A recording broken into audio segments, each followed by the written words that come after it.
ये तथ्य उन छात्रों के लिए उपयोगी है जो बीएड की पढ़ाई कर रहे हैं और जनरल कॉम्पिटिशन की तैयारी कर रहे हैं। तो वीडियो को अंत तक देखिएगा। हेलो एवरीबॉडी, तो आज हम देखेंगे भारतीय शिक्षा का अधिकार। भारतीय संसद द्वारा 4 अगस्त 1909 को पारित किया गया शिक्षा का अधिकार।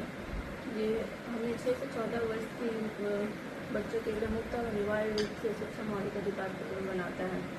यह कानून प्राथमिक शिक्षा की गुणवत्ता, अनिवार्यता और निजी स्कूलों में 25% आरक्षण के रूप में कमजोर वर्गों के लिए सुनिश्चित करता है। शिक्षा का अधिकार 2009 का शिक्षा के अधिकार अधिनियम 2009 के प्रमुख प्रावधान क्या क्या है? सबसे पहले मूलभूत अधिकार 6 से 14 वर्ष की आयु के प्रत्येक बच्चों को मुफ्त एवं अनिवार्य शिक्षा का अधिकार है। निःशुल्क और अनिवार्य शिक्षा में किसी भी बच्चे को स्कूल की फीस या अन्य खर्च पर वहन करने की आवश्यकता नहीं है और जो उसे प्राथमिक शिक्षा पूरी करने से रोक सके।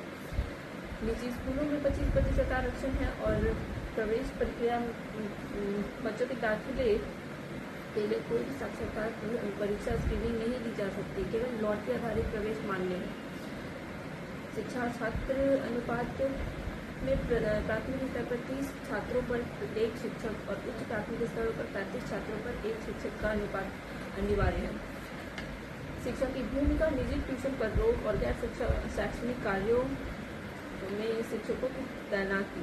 इसलिए जनगणना, चुनाव और आपदा राहत को छोड़कर शिक्षकों की तैनाती पर पाबंदी है।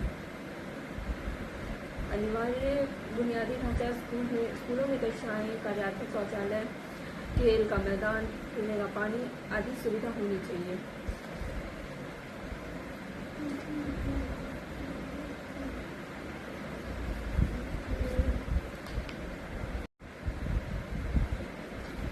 हाँ, तो आरटी अधिनियम का उद्देश्य क्या था? मेन सबसे अहम मुद्दा, आरटी अधिनियम का उद्देश्य था समान अवसर, ड्रॉप आउट कम करना, गुणवत्तापूर्ण शिक्षा।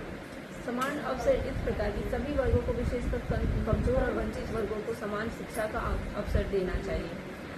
ड्रॉप आउट कम करने से तात्पर्य है बच्चों की प्राथमिक शिक्षा पूरी करने के लिए प्रोत्साहित करें, किसी भी अन्य रीजन से उसे स्कूल से ड्रॉप आउट ना लेना पड़े।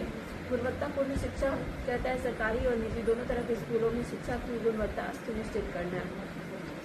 अधिनियम भारत के 135 देशों को सूची में शामिल करता है और जहां बच्चों के लिए शिक्षा एक मौलिक अधिकार है।